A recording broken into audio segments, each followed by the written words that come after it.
मला शिकवलं काय? मला खुश करायसाठी करावं हे सगळं. तुला बोलला का? आणि ज्याला बोला त्याला बोलू तू का?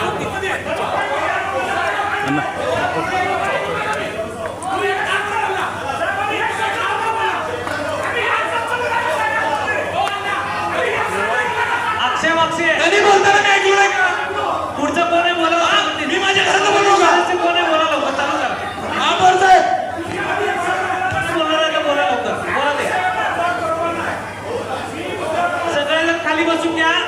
सगळेजण खाली बसून घ्या.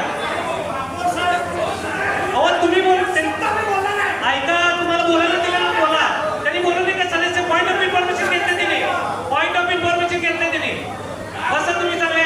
तुम्हाला दिले वेळ दिले की आता असं करता काय केला? हे राजू पाटील अर्धा तास बोलला. त्यांनी पॉईंट ऑफ इन्फॉर्मेशन घेतले. तुम्ही बसा खाली. शब्दामध्ये बोला. पॉईंट ऑफ इन्फॉर्मेशन घेतले त्यांनी. बोला बाकीचे बोला. या विषयावर फक्त आयुक्त साहेबांनी सांगितलं तर तुम्ही अजब होताल. हे होत नाही बापू. साहेब मी त्याला मी काय म्हणलो पॉईंट ऑफ इन्फॉर्मेशन घेतले. तुमचा अधिकार तुम्ही बोला ना. हा ना बघा. तुम्ही बोला. महापौर साहेब तुम्हाला अधिकार आहे. हो या तुम्ही ऐका. त्यांनी स्वतः भाषण केला. आम्ही शांत चिंता नाही करू. पॉईंट ऑफ इन्फॉर्मेशन प्रत्येक डिस्टर्ब करतो. तू शांत बस. तुझा बोले किसनदादा बोला तुम्ही. हा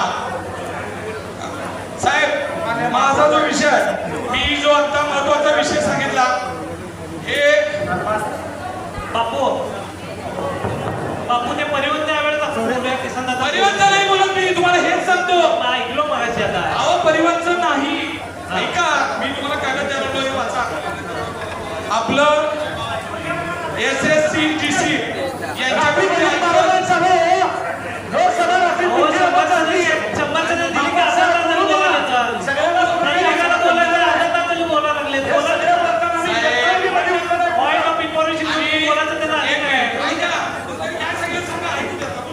पॉइंट ऑफ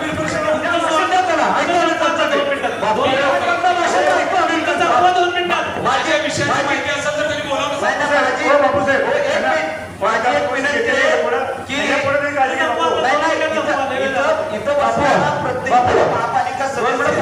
आम्ही काय म्हणलो साहेब का बोला. माझी आपल्याला विनंती आहे की सगळ्यांनी सन्मानाने बोला. अरे बोला. माझी विनंती साहेब मला तरी कुणाला बोलू नका. साहेब मी बोलता असताना त्यांनी सदस्य बोलताय. पॉईंट मी त्यांचा ऐकत होतो. कित्येक वेळ झाला तरी छान बोलला. चांगल्या पद्धतीने बोला. आम्ही कुणाच्या मध्ये उठलो का? 2 तासाला सभा चालू आहे. नाही नाही मला सांगा. मला या विषयामध्ये आयुक्त साहेबांनी आपली एक केस चालू आहे ट्रेडिंगच्या बाबतीमध्ये आर्बिट्रेशन मध्ये. आपण त्या कंपनीला जे 32 कोटी 15 लाख रुपये देणं लागत होतो त्याच्या बदल्यात आता आपल्याला मला कळालेल्या माहितीनुसार 57 कोटी 24 लाख रुपये आपल्याला भरावे लागतात. जे आपण 32 करोड रुपये देणं लागत होतो. कारंजे साहेबांना विषय माहित असेल त्याच्यामध्ये काय झालंय आणि आपल्याकडे ती तरतूद आहे का? साहेब हे बजेट बोर्ड आहे. आपल्याकडे जर ते दंड लागला आणि आपण 32 कोटीच्या बदल्यात जर आपल्याला 57 कोटी रुपये भरावे लागले तर या सभागृहाला ते परवडणार आहे का? त्याची आपल्याकडे तरतूद आहे का? आपल्या पुस्तकामध्ये त्याची कुठे नोंद आहे का? अहो साहेब आपल्याला जर ते पैसे भरावे लागले तर आपल्याकडे त्याची कुठे नोंद आहे का? आपण कुठलं पैसे देणार आहे? 1-2 मिनिट आहे का? तुमच्या प्रश्नाचं उत्तर आयुक्त साहेब देतात. आयुक्त साहेबांनी उत्तर दिले की किसनदादा लगेच तुम्ही बोला. आणि सदस्यांचे गुरुदेव विषयावर मी क्लॅरिफिकेशन देतो. पहिल्यांदा आपला जो बसचा जो मुद्दा आहे त्या संदर्भात आपल्याला पुस्तक आम्ही आता सदस्यांची बजेटचे चर्चा झाली. त्याच्यामध्ये 2013ला जे पहिल्यांदा बसचा मुद्दा होतो.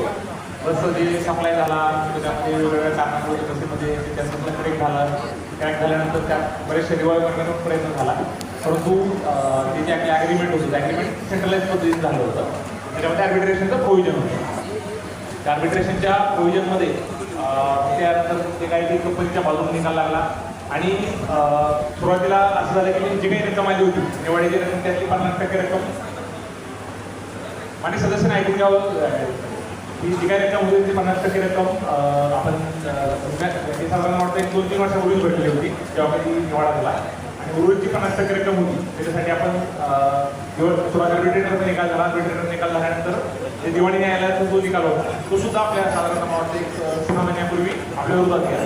त्याच्या अगेन्स्ट आपण हायकोर्टामध्ये गेलो होतो आणि हायकोर्टानं सुरुवातीला आपलं जी रक्कम आहे त्याच्यावर बँक गॅरंटी देऊन मला तात्पुरती त्याला स्थगिती दिली होती. परंतु साधारणतः मला वाटतं एक मागच्या महिन्यामध्ये हायकोर्टानं आपल्याला असे निर्देश दिले की ती जी रक्कम आहे ती सुद्धा न्यायालयामध्ये जमा करण्यात येईल. आणि जरी आपण बँक गॅरंटी दिली होती तरी आपल्याला त्याचं ते साधारणतः 10% व्याज होतं. आपल्याकडे बँक गॅरंटी देताना आता अशी पद्धत झालेली आहे की बँक गॅरंटी देताना सगळी रक्कम बाजूला पडून आपल्याला त्या आपल्या त्या एफ डीमध्ये ठेवावी लागते आणि त्या एफ डीमध्ये साधारणतः 5 ते 6% आपल्याला व्याज होतं आणि त्या 6% अगेन्स्ट आपल्याला जोपर्यंत आपण ती रक्कम न्यायालयात भरत नाही तोपर्यंत आपल्याला 10% व्याज चालू राहतं. त्यामुळं केस आपण हे पाहता आपलं जे हायकोर्ट सुरू केलं त्यामुळे 2-3 टप्प्यावर आपण आपली बाजू मांडली आणि त्याच्यामध्ये इथून पुढे सुद्धा आपल्याला किमान व्याज लागू नये याच्यासाठी आम्ही तो निर्णय घेतला आणि ती जवळजवळ 30 ते 32 कोटी एक्झॅक्ट रक्कम माझ्याकडे नाही आहे. साधारण 30 ते 32 कोटी दरम्यान रक्कम आहे ती आपण कोर्टात जमा केली आणि सेम तशीच घटना आपली ड्रेनेज बाबतीत सुरू झालेली आहे. त्याच्यामध्ये सुद्धा अर्धी रक्कम आपण भरली होती. आर्बिट्रेशनचा निकाल झाला की आपल्या विरोधात गेला. निकाल गेल्यानंतर हायकोर्टानं आपला तात्पुरतं सेम दोन्हीमध्ये पॅरलल केस झालेले आहे. त्याच्यामध्ये सेम 10 ते 12% त्याचा व्याज आहे. तर त्याच्यामध्ये सध्या आता अजून आम्ही भरलेले नाही आहेत परंतु ती रक्कम वेगळी काढलेली आहे आणि त्याच्यामध्ये सुद्धा सिमिलर ग्राउंडवर आता जे आपल्याला ते न्यायालयात आपल्याला भरायला लागतं. महापौर साहेब माझं तीच विनंती आहे की आपण ती जर रक्कम भरावं लागली आपल्याला जसं आपण 533 कोटी रुपये भरले तशी सेम जर भरावं लागली तर आपल्या बजेटमध्ये तरतूद नाही. आपण जे काही बजेट मांडलंय सभागृह नेता सभागृह नेता त्या पैशामध्ये आपल्याला तरतूद नाही आणि जर दंड लागला आपल्याला तर आता आयुक्त साहेबांच्या पैसे भरावं लागेल. ही 57 कोटी रुपये कुठून आणणार आहे आपल्याकडे?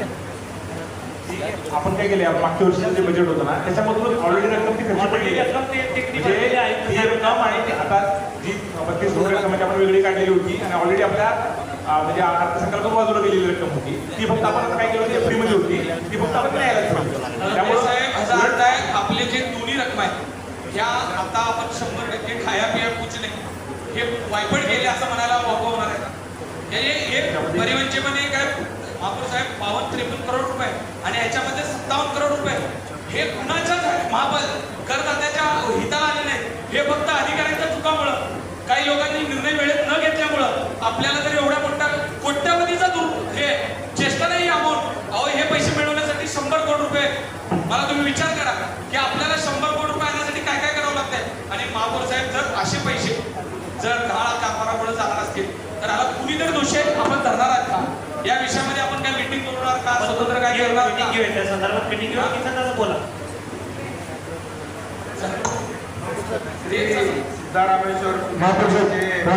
इन्फॉर्मेशन आहे